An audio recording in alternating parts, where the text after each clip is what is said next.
Hey, everybody. Welcome again to another episode of the Risk Matrix with myself, Dr. Martin, and James Junkin. Roll Tide. You know he's going to say roll tide. Roll tide. And we're here today with another episode. We're going to talk about active shooter. Active shooter in the workplace. What do you do? How do you handle it? How do you train for it? And what's your emergency plan in the case of this? We've had a lot of things in the news lately. Shootings and whatnot. And it's always a good thing to add that to your workplace violence policy. And we'll get into that in a second. But before we get into that, James, as you know, we're powered by Veriforce. Absolutely. But today's episode is sponsored by our new hub partner, Xero, Xero. As a business owner accounting software, you can get confused and down. Enter Xero. Xero software ends the late nights and accounting confusion by providing real-time access to financial data, automating tasks like invoicing, bank reconciliation, and payroll, and integrating third-party apps. Its comprehensive reporting tools aid decision-making, and its robust security measures ensure data protection, streamlining accounting processes, and supporting growth. Veriforce Networks members can try Xero for 6 months with 75% off their normal fee. To learn more about the exclusive offer and to simplify your accounting processes, visit veriforceNetwork.com/offers/Xero. And Xero is spelled Xero. Thank you to our sponsor. James, take us in on this active shooter thing. You know, I wish this was a topic we did not have to talk about. Active shooter in the workplace. You know, it's become so common now, it's not even front page headlines anymore. I can remember it's everyday headlines became a thing, and now it's every day. It's really every day. And it is a pervasive threat across various settings, including workplaces. And it's a hazard, and we have to protect our employees for hazards. So I want to talk a little bit about what's going on with active shooters. You know, in some of the latest data that was out in 2022, we had 50 active shooting incidences. In 2023, that was down by 2. We had 48 active shooting incidences. It's really become so common of a threat that I'm not surprised when I hear about it on the news. And sometimes when we hear about these threats against schools, that doesn't result in an active shooter situation, but it was threats against schools. You know, my mind harkens back to Columbine and how that shocked the consciousness of the country. And yet now no one's shocked. No one's shocked that these things are occurring.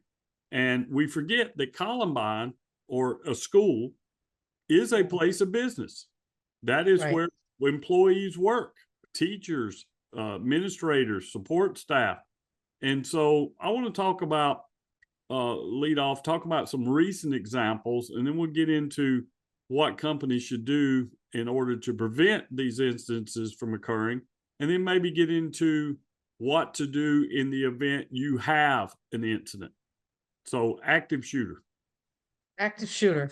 And I want, I just want to stress again, James, you said, we think about schools, right? Schools are schools, but they are workplaces. So when we talk about these active shooter things, and we talk about companies, we're also talking about workplaces, any workplace, workplaces where people are employed and they have to respond to something as horrible as a active shooter incident. So in preparation for this, I pulled up some data and some recent cases involving active shooters in workplaces. So in San Jose, California, for example, back in May of 2021 at the VTA rail yard there in San Jose, a disgruntled employee opened fire at a Santa Clara Valley Transportation Authority rail yard. That person killed 9 coworkers and himself. The shooter was known to have clashes with colleagues and displayed signs of serious issues. He exploited his familiarity with the facility's operation to carry out the attack, highlighting the importance of addressing employee grievances proactively. Goshen, Indiana, Martin supermarket shooting. I remember when this happened, October 2022. An employee opened fire in the store, resulting in the deaths of 2 victims and injuring several others before taking his own life. This incident reflected domestic spillover as the shooter had personal disputes that escalated uncontrollably within the workplace. Right up the road here in Pineville, Louisiana, Pro Health Services shooting in June of 2023. An ex-employee returned to a healthcare facility where he used to work and shot 2 former colleagues. The case revealed lapses in security protocols regarding access for terminated employees, underlying the importance of effective access control and threat assessment. So we could go on. We could spend the next 45 minutes to an hour listing incident after incident after incident. But there seems to be a common theme with these shooters in the workplace is that they work there and they have a grievance with someone inside the facility or with the corporation for which they work for. I'll add too, James, that sometimes people with mental health issues, who manifest these symptoms at work and nobody reports it. I mean, these are things too that people should be looking out for because, sometimes it's not just grievances. It's just people are having issues and they choose to lash Well, out one of our in whatever way. examples, it happened at home, it spilled over to the workplace. Right. And the BLS, and looking at some numbers from the BLS, that these homicides have consistently involved firearms. These workplace violence instances, right? Right. Only factors that may be involved here, like you talked about, some of the mental health issues that are there, disgruntled employees, domestic violence, external threats such as robberies. Back in my hometown, Tuscaloosa, Alabama, last week, teenagers in masks robbed the CC's Pizza and shot it up. Why? Because they had a problem with somebody that's inside. So, the way these incidents go down, there's a wide, if you put a chart together, almost like a Gantt chart or something like that, and looked at the different industries these are happening in, retail is probably one of the highest. Healthcare is the second. But all industry sectors are affected by this, and really no one industry is immune from these type of instances occurring. So it really comes down to employers acknowledging we got a problem. We got a problem in this country. I don't want to get into the politics behind gun control and all this other stuff, but hey, whatever the cause is, we have to deal with it as employers, and we need to deal with it proactively. Right. Too late for a lessons learned after an incident goes down.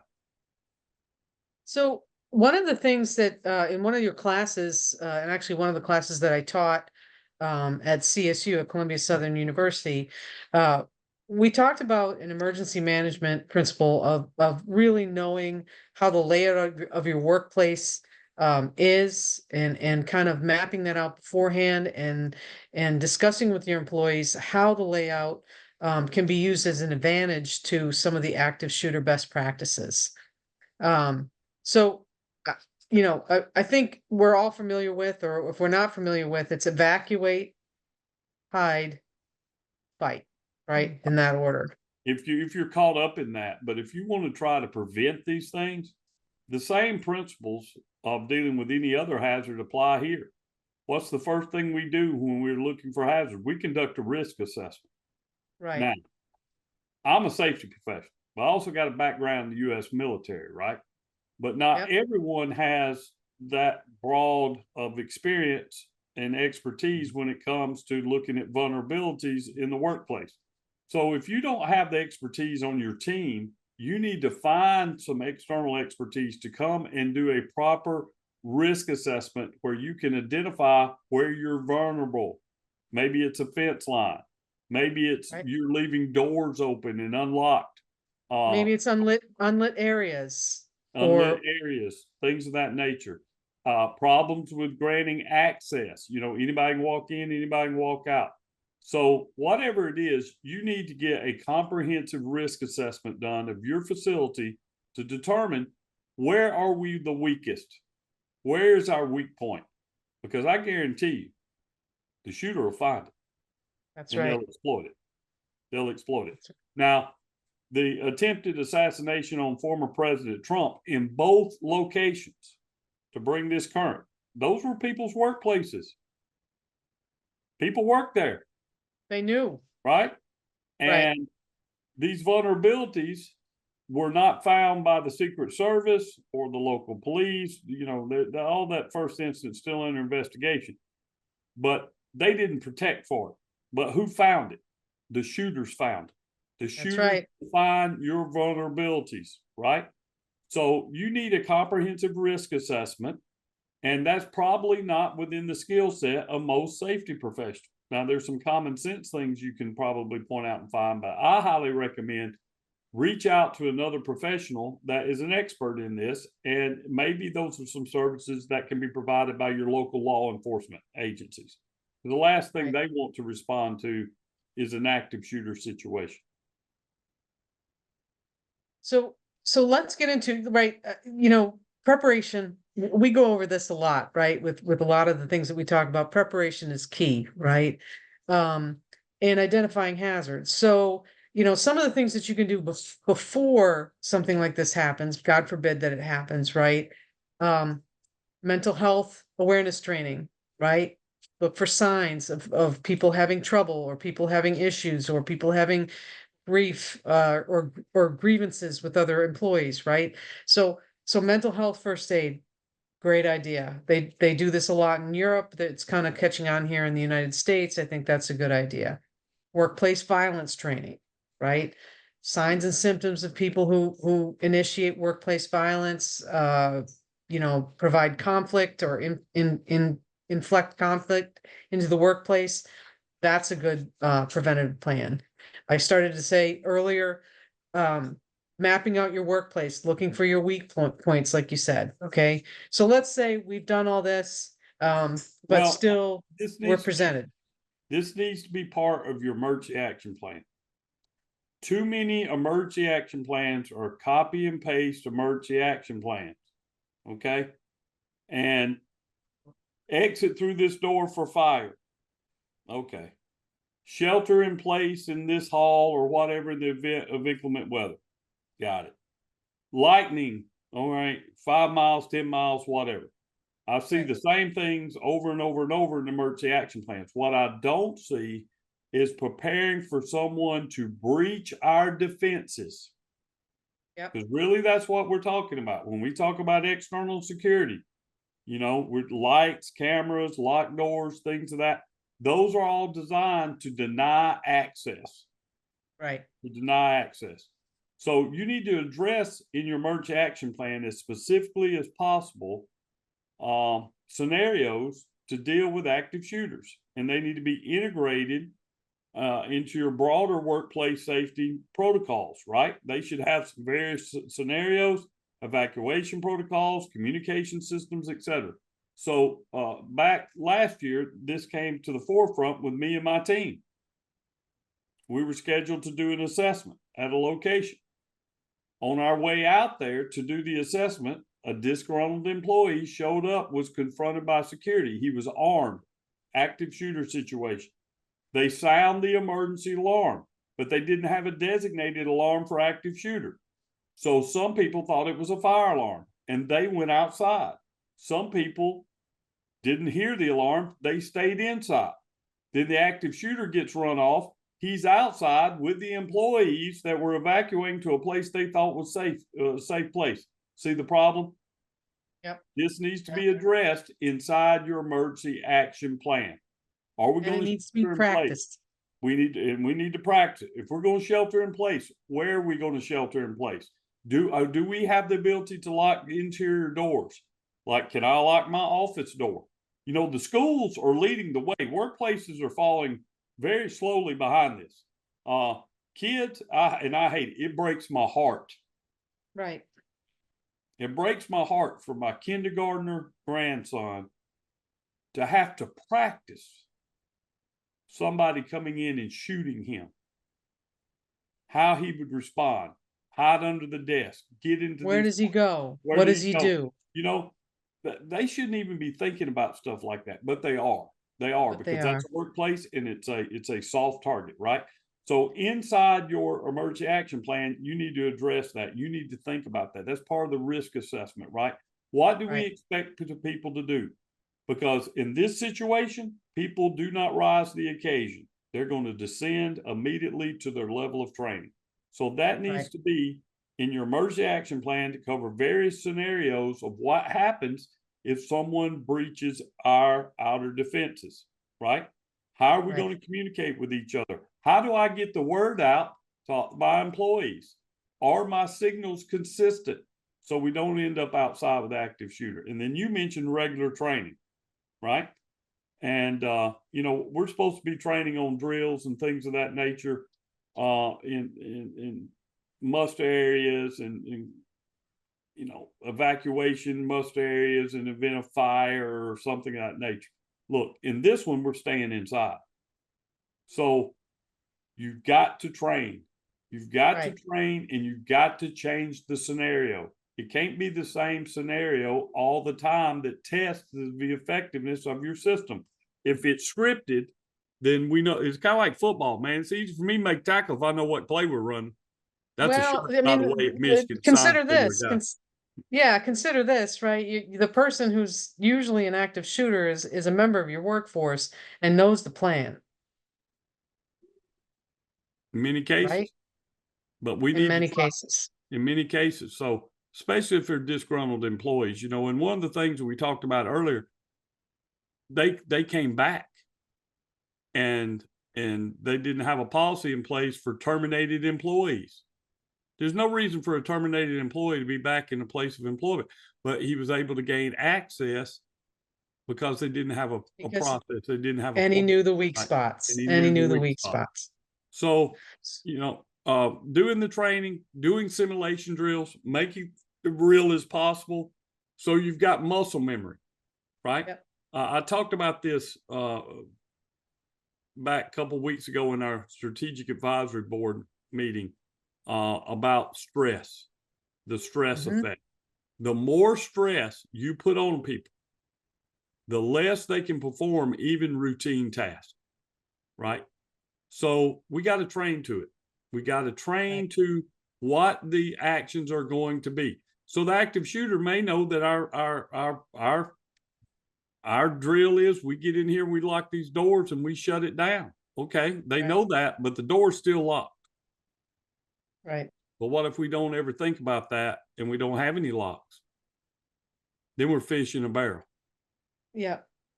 So Right? so you have to know the plan, right? Recommendations are one, if you can evacuate, evacuate, right? But you have to use good sense with that. Like you said, if you're evacuating to where the shooter is, that's not going to help you. Shelter in place. You're talking about shelter in place, hide, right? If you can't get out, if you can't get somewhere secure away from the shooter, you find a secure hiding place. Schools are leading the way, like you said. They have lots of, I saw after some of the really horrific shooters, it was at Sandy Point and Sandy Hook. Columbine, Sandy Hook, right? And they started to put out all kinds of locking devices for schools, right? And they installed them in schools so that they can shelter in place, they can cover windows, they can find a place where they can get with, other employees or kids, right? The the last resort is confronting the shooter, right? If all else fails, if you can't run, if you can't hide, then you fight. So don't do that unless there's nothing else to do. And now we're in the worst case scenario. We're in the absolute worst case scenario of confronting an active shooter who's got a weapon.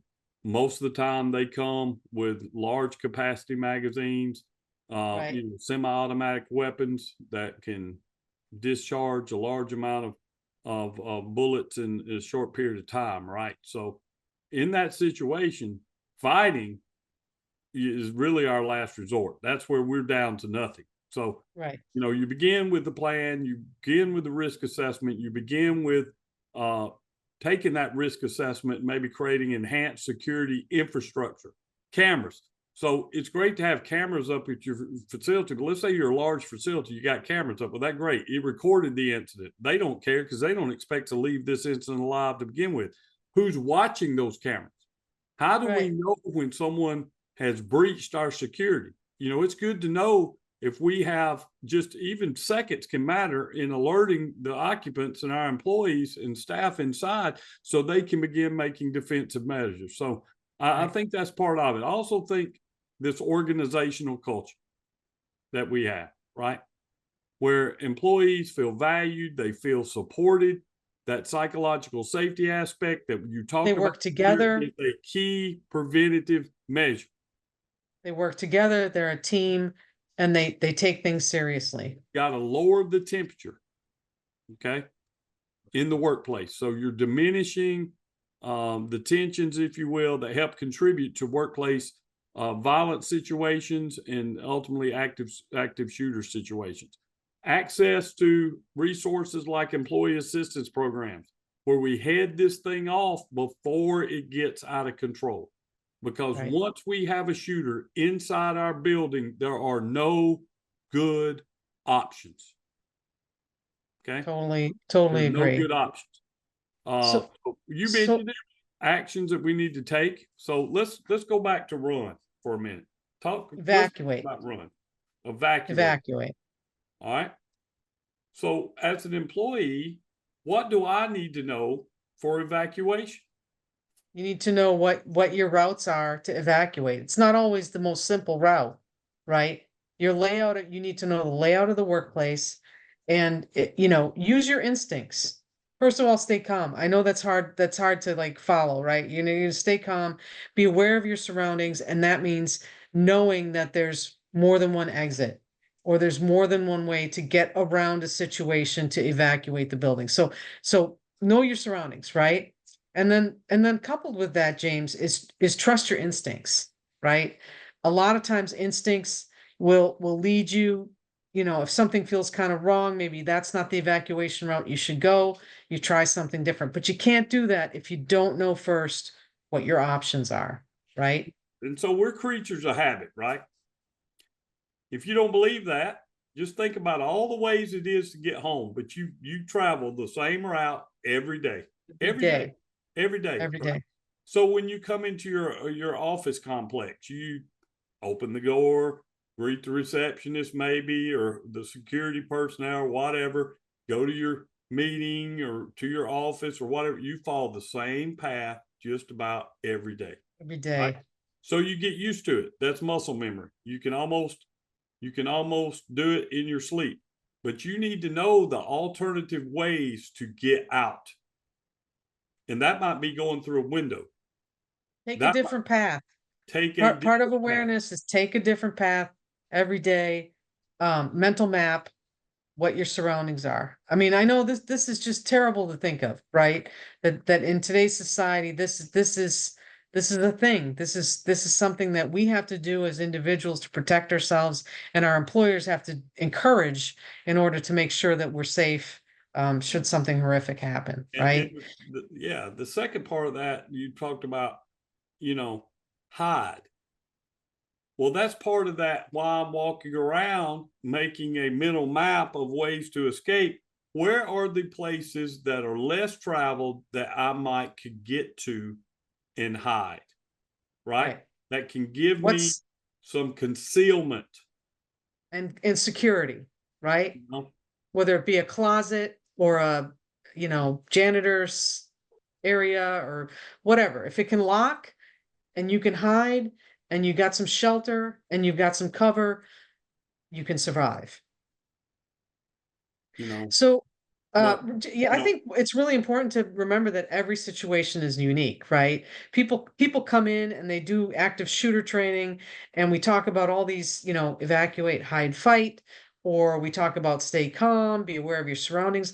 But really, the best way to combat any situation is to really just run through all the different options that you can think of, Yeah. right? Because Yeah, absolutely.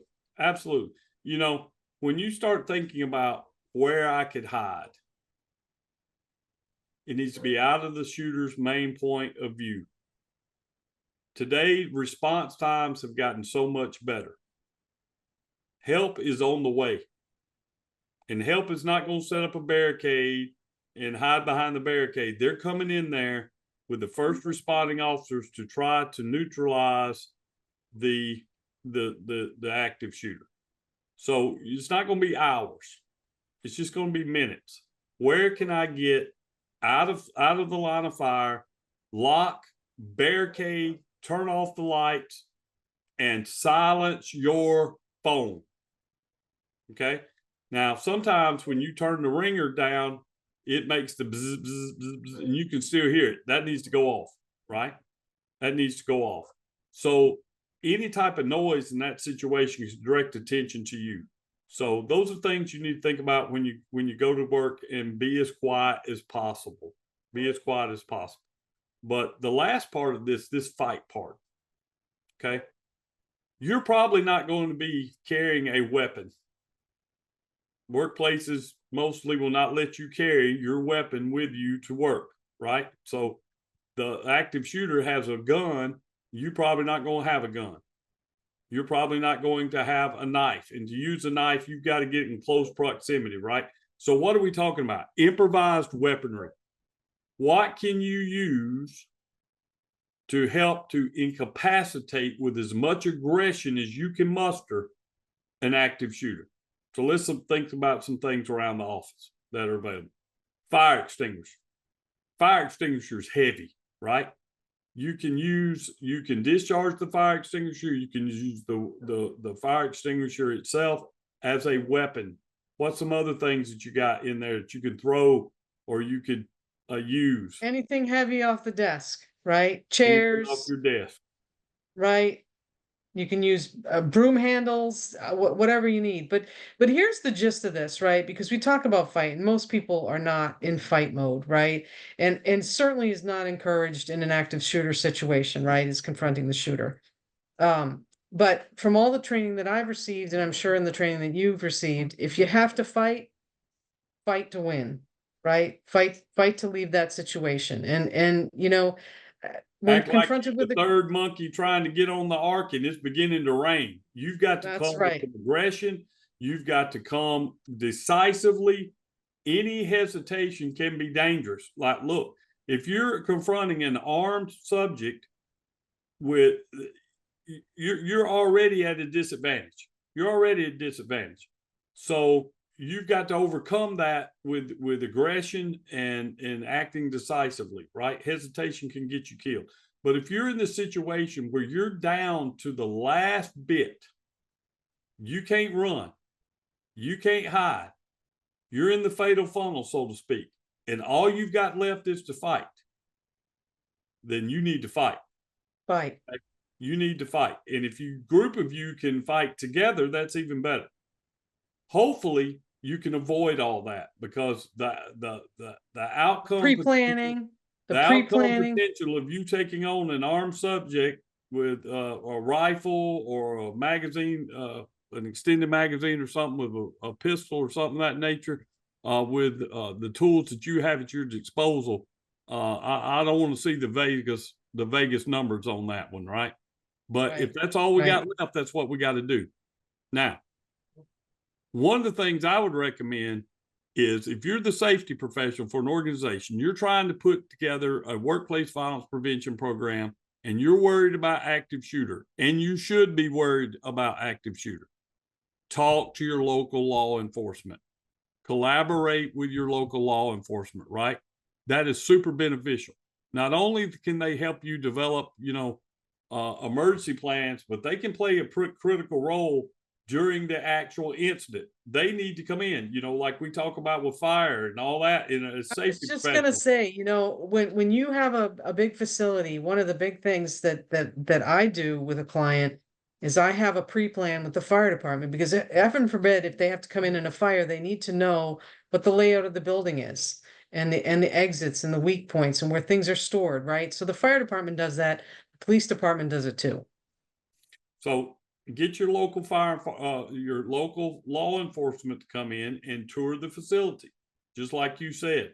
That way, that's not the first time in active shooter situation they have been in that facility, and they can spot vulnerabilities that you may have missed. Now, the last thing I'd put in here is this why another reason to train all of your workers in first aid, right? Being shot is not like the movies. Okay. A lot of times what happens is people are wounded and they die because of the loss of blood. And by the time we can get the scene secured, get the ambulance and paramedics to you, you passed away because you've lost too much blood. That's where knowing the basics of first aid and applying a tourniquet, which can be done with a belt, so Direct anything pressure. you can get tight, anything you can get tight above the wound to stop the flow of blood can be life-saving, life-saving.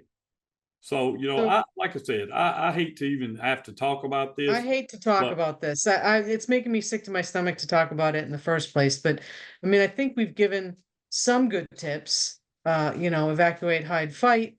Some of the basics of each of those. You know, but above all, the ability to assess a unique situation, stay calm, and be aware is it's all in the pre-planning. It's all in the training. It's all in the thinking ahead. You know, and we cover this in a lot of our podcasts, right? And a lot of our subjects. Hazards are best controlled.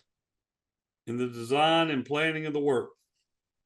That's right. And while this is not work, design and planning goes involved to protect your workers from outside threats or from inside threats. So, have you had enough of this topic, James? Yeah, I don't Because like talking about this topic. I don't like We talking need to about talk this about topic it at all. because ignoring it is not going to make it go away. I Ignoring agree. is not going to make your employees and your workplace safer. And remember, if you're a safety professional listening to this, you're an employee there too. That's You right. often are the focus of a lot of people's ire. Okay, so you can be an intended target, right? So we don't want to make light of these type of situations, but still, risk assessment, work with your local law enforcement, harden up your facility, look for weaknesses, deny access. Deny access. If we can keep Deny them access. outside, we're better. So That's that right. means getting some help with some physical security, having cameras, if you're in a large organization, multiple cameras that somebody is monitoring. Somebody is monitoring, right?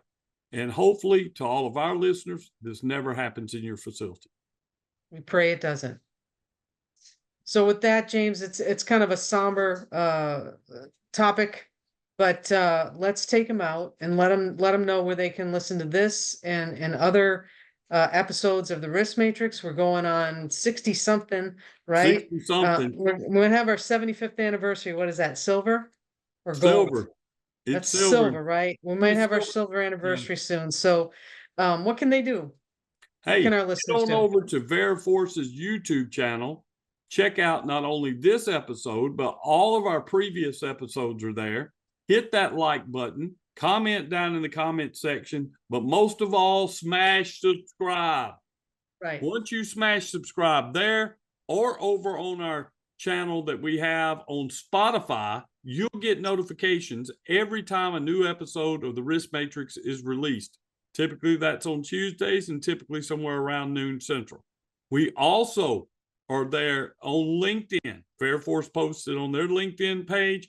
We reposted on our personal LinkedIn pages. So get involved in the conversation. Hey, if you've got something you're like, I really want to talk about this. I think this would be great.